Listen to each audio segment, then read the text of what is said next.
Hi പ്രിയപ്പെട്ടവരെ, ഞാൻ ഓത്തുപള്ളി ബഷീർ.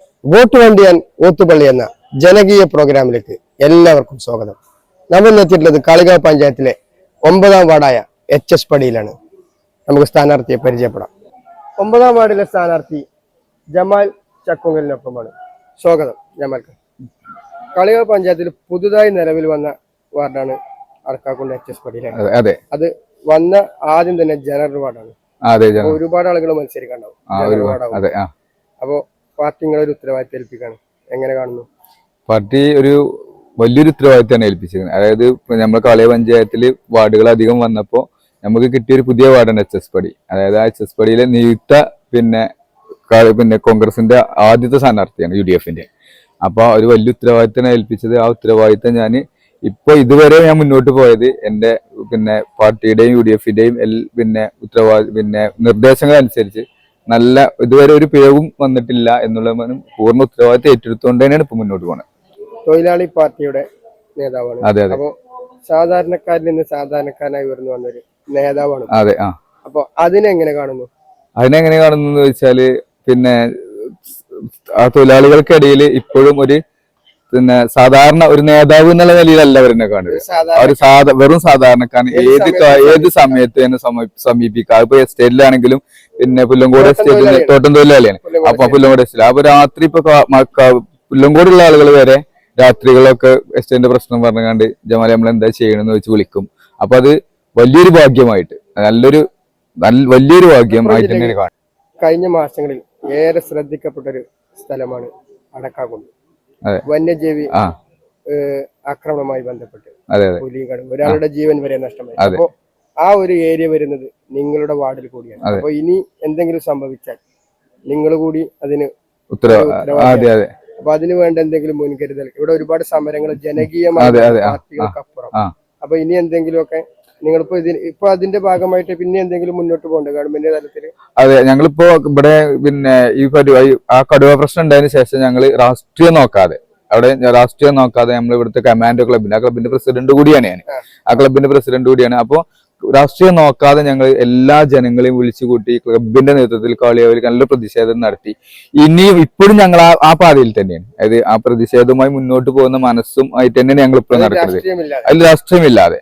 അപ്പോ ഞങ്ങൾ ഇനിയും ഞാൻ ഇതിന് മുന്നോട്ട് പോകുമ്പോൾ ഞാൻ ഇനി മെമ്പറായി കഴിഞ്ഞാലും ഈ സാധാരണക്കാരനായിട്ട് തന്നെ അവരോട് കൂടെ ഈ പ്രക്ഷോഭങ്ങൾക്കൊക്കെ നേതൃത്വം നൽകി അതിനെന്താണ് എന്നെ കൊണ്ട് ചെയ്യാൻ കഴിയുന്നത്, എന്നെ കൊണ്ട് UDF-ന് ചെയ്യാൻ കഴിയുന്നത്, അത് ഞാൻ മുന്നിൽ നിന്ന് തന്നെ അവരോട് ഒപ്പം നിന്നുകൊണ്ട് തന്നെ ചെയ്യാൻ.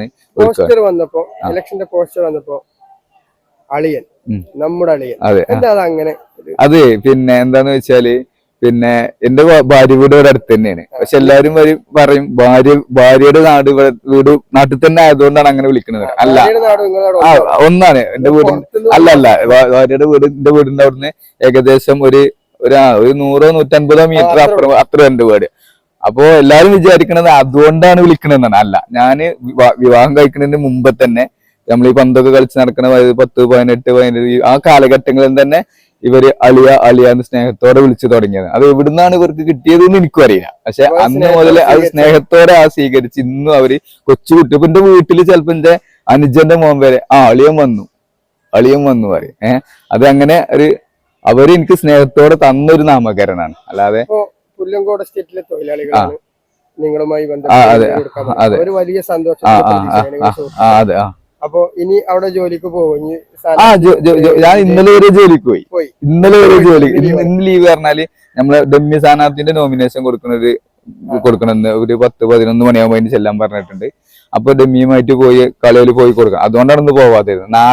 നാളെയും പറ്റൂല. നാളെ അതേപോലെ വണ്ടൂര് VO ഓഫീസിൽ പോകണം.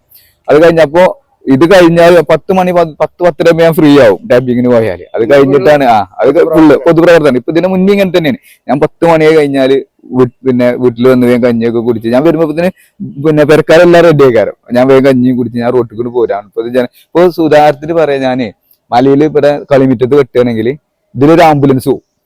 അപ്പൊ ആംബുലൻസ് പോണ ആള് വീട്ടിലിരുന്നിട്ട് എന്നെ വിളിച്ചാണ്, അല്ല അളിയാ ഇതിലൊരു ആംബുലൻസ് പോയി ആർക്ക് എന്താ പറ്റിയെന്ന് അന്വേഷിച്ചു നോക്കുക.